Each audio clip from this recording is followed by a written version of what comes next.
Assalamualaikum warahmatullahi wabarakatuh. Jumpa kembali pada perkuliahan Orientalisme.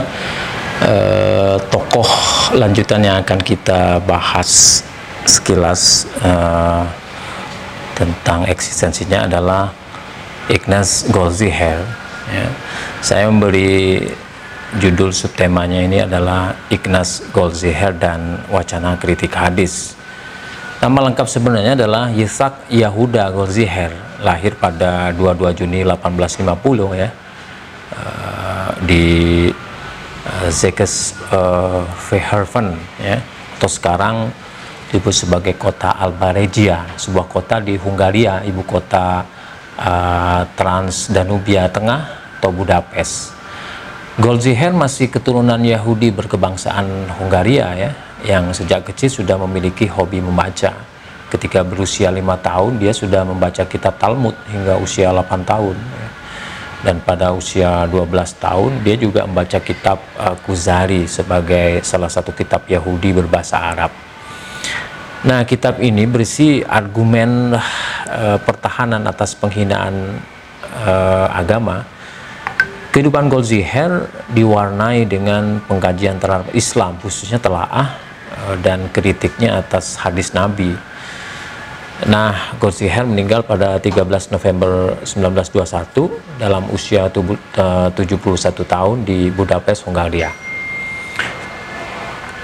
Nah, saudara-saudara, Goldziher itu memiliki riwayat pendidikan yang sangat menarik untuk dicermati ya. Dia memiliki hobi untuk menuntut ilmu ke berbagai tempat di belahan dunia seperti Budapest, Berlin, Leipzig, Leiden ya, dan Timur Tengah. Dia juga menguasai berbagai bahasa seperti bahasa Ibrani, Turki, Persia, dan Arab ya. Luar biasa ini kemampuan dan kompetensi yang dimiliki oleh Goldziher itu sangat banyak ya. Nah, karena kecerdasannya pada 1868 dia mendapatkan beasiswa dari Menteri Pendidikan Hungaria ya untuk belajar ke Jerman, hingga gelar doktor diperoleh di Leipzig ya, di Jerman tentunya, di bawah bimbingan ahli bahasa Semit yaitu L. Fleischer.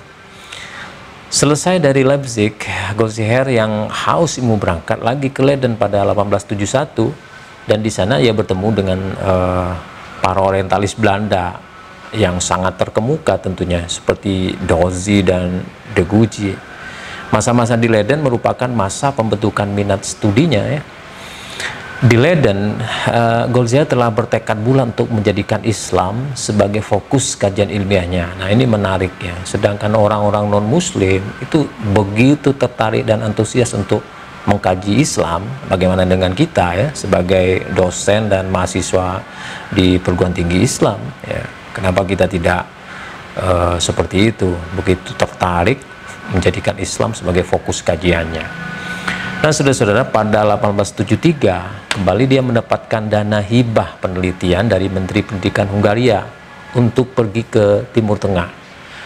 Nah, pertama-tama dia mengunjungi Istanbul, kemudian Beirut, kemudian Damaskus, dan akhirnya ke Mesir. Di Mesir dia menjadi orang non-Muslim pertama atau orang Eropa pertama ya yang diperkenankan untuk belajar di Universitas Al-Azhar Kairo. Luar biasa. Dalam upaya untuk memperoleh guru besarnya, ia pergi ke Wina dan Leiden untuk mempelajari koleksi-koleksi berbahasa Arab. Pada 1872, Goldziher ditunjuk sebagai asisten guru besar pada Universitas Budapest, hingga pada 1894 Goldziher menjadi profesor dalam kajian bahasa Semit. Kecerdasan dan kapasitas Goldziher ya, serta penguasaannya pada bahasa Arab khususnya menjadikannya sebagai salah satu tokoh orientalis paling penting dan berpengaruh dalam studi-studi keislaman. Nah, nama Goldziher sering disandingkan dengan wacana kritik atas otentisitas hadis Nabi. Jadi kalau Anda pernah dengar Goldziher itu biasanya konteksnya itu adalah kritik hadis ya. Nah, di mana Goldziher memiliki rasa skeptis atau kecurigaan atas keberadaan hadis yang tersebar di tengah-tengah umat Islam. Nah, ini kita mulai masuk nih, mulai masuk. Kalau Wensing tadi mengkritisi Al-Quran dan hadis, nah sekarang Goldziher diawali dengan rasa skeptis atau kecurigaan, atau bahkan mungkin keraguan-raguan terhadap hadis yang tersebar di tengah-tengah umat Islam. Karyanya yang cukup berpengaruh di kalangan orientalis lainnya di barat itu adalah Mohammedanist Studies, yang kemudian diterbitkan dalam versi Inggris, yakni Muslim Studies. Melalui karyanya tersebut, Goldziher dipandang sebagai orientalis pertama ya yang mencetuskan kajian skeptis terhadap hadis. Nah, dalam pandangan Goldziher, teks hadis itu justru berkembang pada masa setelah Nabi Muhammad SAW wafat, sehingga hal itu layak untuk dipertanyakan. Sedangkan pada masa Nabi masih hidup, tradisi dakwah dan pengajaran Nabi masih menggunakan budaya lisan dan bukan tulisan seperti itu. Ini yang menjadi dasar keraguan dan kecurigaan Goldziher terhadap teks-teks hadis ya. Goldziher meragukan otentisitas hadis seraya menyatakan bahwa tidak ada bukti yang otentik bahwa hadis-hadis yang banyak itu berasal dari Nabi Muhammad SAW. Hadis yang ada dipandang Goldziher itu bukanlah asli berasal dari Nabi Muhammad, melainkan sebagai hasil dari pergumulan dan perseteruan aliran-aliran pemikiran dalam Islam pada masa awal sepeninggal Nabi. Dengan kata lain, hadis berasal dari tradisi masyarakat. Demikian juga tafsir yang menurut Goldziher syarat dengan kepentingan sekte-sekte maupun madhab yang ada ya. Wah, ini luar biasa. Anda sebagai mahasiswa harus mengkritisi hal ini. Anda buka kembali buku-buku, teks-teks atau naskah-naskah terkait periwayatan hadis ya. Nah, saya rasa sayangnya Goldziher tidak mencoba untuk mencermati dan mengamati ya setidaknya definisi hadis, kemudian jenis-jenis hadis, ada nanti pembahasan tentang matan hadis, ada nanti pembahasan tentang sanad hadis ya, ada jenis-jenis hadis. Jadi kalau Goldziher memperhatikan hal itu, maka sebetulnya periwayatan hadis itu cukup ketat ya oleh para periwayat hadis ya. Nah, saudara-saudara, pandangan Goldziher yang kontroversial tersebut mengundang perdebatan dan kajian ya dari para ilmuwan dan ahli keislaman. Salah satunya adalah Nabia Abbott yang menilai Goldziher kurang memahami aspek kesejarahan dan riwayat hidup para sahabat Nabi ya. Sejak Nabi Muhammad SAW hidup, telah ada beberapa sahabat penghafal ucapan-ucapan Nabi sebagai hadis di luar Al-Quran. Dari segi masa hidup saja, para sahabat yang meriwayatkan hadis maksudnya, atau disebut sebagai perawi, itu adalah para sahabat yang hidup di masa Nabi dan mengikuti kegiatan-kegiatan dakwah Nabi ya. Di antara mereka misalnya Abu Hurairah yang wafat pada 678 Masehi ya.